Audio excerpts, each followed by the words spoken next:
Korean बंदे को दिखाते हैं। उस बेचारे की आंख छोटी थी तो पहले उसे कम दिखता था और अब अचानक उसे बिल्कुल ही दिखना बंद हो गया। रोड के बीचों बीच जाम लग गया। पहले तो पीछे वाले लोगों ने उसे गाली दी कि गाड़ी आगे बढ़ा, लेकिन जब लोगों को पता चला कि भाई साहब की हेडलाइट खराब हो गई है तो सब उसकी मदद करने के लिए आ गए। उसी भीड़ में से एक एक्स नाम का बंदा आगे आया। वो उसे घर छोड़ने के लिए उसकी कार में बैठ गया। एक्स ने बंदे को तो छोड़ दिया पर उसकी कार को नहीं छोड़ा और वो कोरियन बंदे की कार लेके निकल गया। अब कोरियन बंदे की बीवी भी घर पर आ गई। जैसे ही उसे पता चला कि उसके पति की हेडलाइट उड़ गई है तो वो उसे तुरंत आईज के डॉक्टर के पास लेकर गई। डॉक्टर ने उसकी आंख के सारे टेस्ट कर लिए, लेकिन उसे पता नहीं चला कि ये अचानक अंधा कैसे हो गया। और कोरियन बंदे का अंधा होना भी नॉर्मल नहीं था। नॉर्मली ब्लाइंड इंसान को अंधेरा दिखता है, लेकिन इस भाई साहब को रोशनी दिख रही थी, सफेद रोशनी। इसी के साथ डॉक्टर ने इसे हॉस्पिटल के लिए रेफर कर दिया। इसके बाद एक्स को दिखाते हैं जिसने इसकी कार चुराई थी।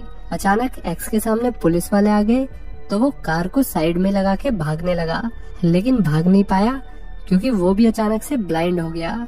इधर डॉक्टर अपनी वाइफ को कोरियन बंदे के बारे में बता रहा होता है कि कैसे बिना किसी सिम्टम के वो ब्लाइंड हो गया, जबकि उसने तो एनिमल मूवी भी नहीं देखी थी। फिर खाना खा के डॉक्टर पूरी रात इस केस पर रिसर्च करता रहा।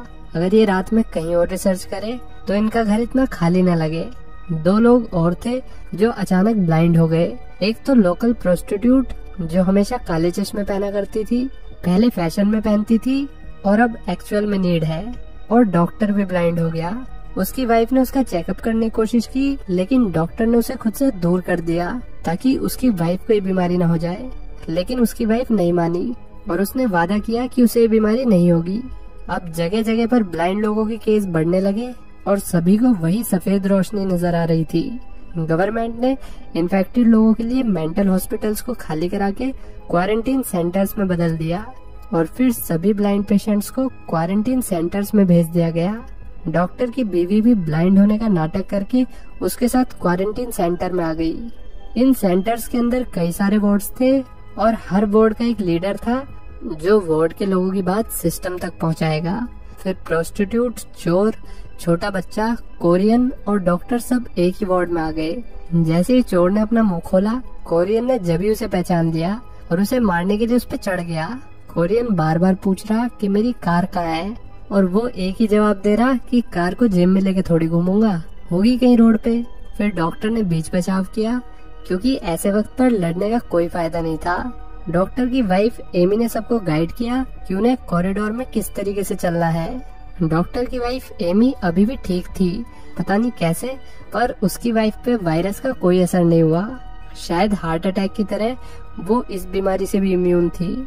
अब यहाँ पर और लोग भी आने लगे। हर दिन ये संख्या बढ़ती जा रही थी। कोरियन बंदे की वाइफ भी यहाँ पर आ गई। अपनी वाइफ को देख के उसकी आवाज सुन के कोरियन बंदे का दिल खुश हो गया। नहीं तो वो यही सोच रहा था कि उसकी वाइफ उसके बिना कैसे रहेगी। लगातार यहाँ लोगों का आना लगा रहा। हर दिन भर भर के लोग आ रहे थे। ये बीमारी सिर्फ यहीं तक सीमित नहीं थी, बल्कि ये देश विदेश में फैल गई और यहाँ ओवर पॉपुलेशन होने की वजह से चीजें बिगड़ने लगी। सबसे पहली चीज जो जनता के बढ़ने से खराब हुई वो थी हाइजीन। सेंटर में साफ सफाई के नाम पे झाड़ू भी नहीं लग रही थी। वैसे भी किसी को गंदगी दिख तो रही नहीं थी, तो क्यों ही सफाई करने की जहमत उठानी। लेकिन एमी तो देख सकती थी, पर वो अकेली कितना ही साफ कर लेगी। और वैसे भी जहाँ भीड़ होती है वहाँ साफ सफाई कर पाना बहुत मुश्किल होता है। जैसे कि गवर्नमेंट हॉस्पिटल्स, क्योंकि लोगों को तमीज तो है नहीं, कहीं भी कूड़ा फैलाते हैं। ऐसा ही यहाँ पे हो रहा था। जमीन को बकायदा चॉकलेट केक से सजा रखा था।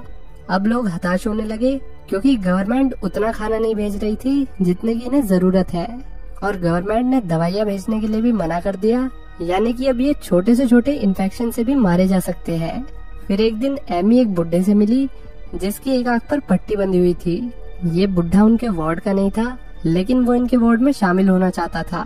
तो एमी मान गई क्योंकि बुढ़े के पास रेडियो था। फिर इनके वार्ड में आके बुढ़े ने रेडियो ऑन कर दिया, जिससे इन्हें पता चला कि बाहर की दुनिया में क्या चल रहा है। बाहर के हालात खराब थे।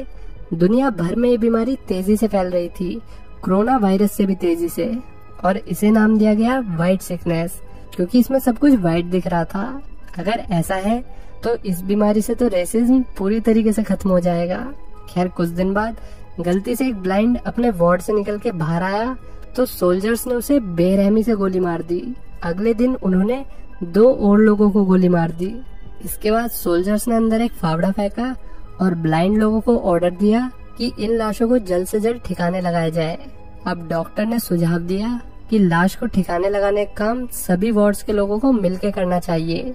डॉक्टर के अकॉर्डिंग हर वार्ड एक लाश को ठिकाने लगाएगा, लेकिन वार्ड 3 का लीडर उसकी बात से सहमत नहीं था। वार्ड 3 का लीडर जो खुद को किंग बुलाता था, उसका कहना था कि वो मरने वालों में से किसी को नहीं जानता, तो वो भला इतना कष्ट क्यों करे। इस बात पे डॉक्टर की वार्ड 3 के लीडर से बहस हो गई। कुछ टाइम बाद हम चोर को देखते हैं जिसके पैर में इन्फेक्शन हो गया था। अगर जल्दी उसका इलाज नहीं हुआ तो वो मारा जाएगा। इसलिए उसने डॉक्टर की वाइफ से मदद मांगी कि वो उसे यहाँ से बाहर निकलने में मदद करे। वो डॉक्टर की वाइफ से इसलिए मदद मांग रहा था क्योंकि वो जानता था कि वो देख सकती है। एमी ने उसकी कोई मदद नहीं की और फिर चोर अपने आप ही लंगड़ाते हुए बाहर की तरफ जाने लगा। जैसे ही वो फैंस के पास पहुंचा वैसे ही उसे शूट कर दिया गया। इस बात से डॉक्टर की वाइफ को बहुत गिल्ट हुआ क्योंकि एक रात पहले चोर ने उससे मदद मांगी थी। हालांकि डॉक्टर को एमी की हरकतें सही नहीं लग रही थी। डॉक्टर के हिसाब से एमी बिना मतलब सबकी अम्मी बन रही थी। यहाँ हम देख सकते हैं कि हालातों के चलते डॉक्टर और उसकी वाइफ के भी रिश्ते बिगड़ते नजर आ रहे हैं, जो रिश्ते कभी बहुत मजबूत हुआ करते थे। फिर एक रोज वार्ड 3 के किंग ने सबको गन पॉइंट पे ले लिया। उसने गवर्नमेंट की तरफ से आए हुए खाने पे कब्जा कर लिया था और अब वो खाना उन्हें ही देगा जो बदले में उसे कुछ देंगे, जैसे कि अपनी कोई पर्सनल चीज जिसकी ऑब्वियसली कोई कीमत हो। लोगों के पास कोई ऑप्शन नहीं था, उन्हें खाना चाहिए था और उसके लिए उन्होंने अपनी पर्सनल चीजें देना शुरू कर दिया। और खाना भी उन्हें मिलेगा जिनके पास अपनी कुछ पर्सनल चीज होगी। जिसके पास नहीं है वो भूखा सोए। इतने खराब हालातों में डॉक्टर और उसकी वाइफ दूर होने लगे, जिसके चलते डॉक्टर काले चश्मे वाली प्रोस्टिट्यूट के पास बैठ गया और जल्दी उनके बीच वो हो गया जो नहीं होना चाहिए था। वे भूल गए कि एमी अंधी नहीं है, उसे सब दिख रहा है और लिटरली सब दिख रहा है क्योंकि वो यहीं खड़े होकर ये सब देख रही थी। लड़की ने उससे माफी मांगी, लेकिन एमी को उससे कोई शिकायत नहीं थी। वो जानती थी कि ये तो उस लड़की का प्रोफेशन है और एज ए हार्डकोर फेमिनिस्ट वो भला कैसे उसके एक्शंस को क्रिटिसाइज कर सकती थी। गुस्सा तो उसे डॉक्टर पे आ रहा था जो चेकअप करने के बजाय चेकआउट कर रहा है। अब वार्ड 3 के लीडर किंग की तरफ से एक फरमान जारी हुआ। किंग चाहता था कि वार्ड 3 के मर्दों के लिए वार्ड 1 से लड़कियां भेजी जाए। अगर ऐसा नहीं हुआ तो वार्ड 1 वालों को खाना नहीं मिलेगा। इस बात पर काफी चर्चा चली, डॉक्टर की भी राय मांगी गई, लेकिन डॉक्टर ने इसमें कुछ नहीं कहा, बल्कि उसने औरों को ही ये फैसला लेने के लिए इनकरेज किया। एमी तो सोल्जर्स से बात करने भी गई, लेकिन सोल्जर्स ने साफ कह दिया कि गवर्नमेंट पहले ही हफ्ते भर का राशन भेज चुकी है। अंदर उस राशन का बंटवारा कैसे होगा, इसकी पूरी जिम्मेदारी अंदर रह रहे लोगों की है। अब मजबूरन महिलाओं को वार्ड 3 में जाना ही पड़ा। इसके बाद वार्ड 3 का एक आदमी एमी से कुछ गलत बात कहता है। गुस्से में एमी ने कैंची उठाई और वार्ड 3 में पहुंच गई।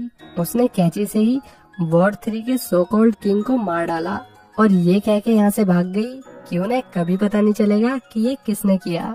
हालांकि डॉक्टर और बाकी लोग उसके इस कारनामे से खुश नहीं थे क्योंकि अब यहाँ पर जंग हो सकती थी।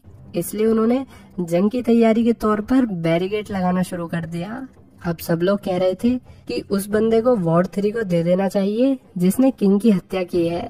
और एमी भी आगे आके बताने ही वाली थी कि तभी मिट्ठल काणियानों से रोक लिया और सलाह दी कि उन्हें जंग के लिए तैयार होने से अच्छा जंग शुरू कर देनी चाहिए। जो पहले अटैक करेगा जीत उसी की होगी। इसलिए एक औरत ने वार्ड 3 के पास वाली चेयर में आग लगा दी ताकि वार्ड 3 वालों का ध्यान भटकने पे ये लोग खाना चुरा सके। लेकिन आग कुछ ज्यादा ही फैल गई। मैडम आग लगाने में माहिर होगी।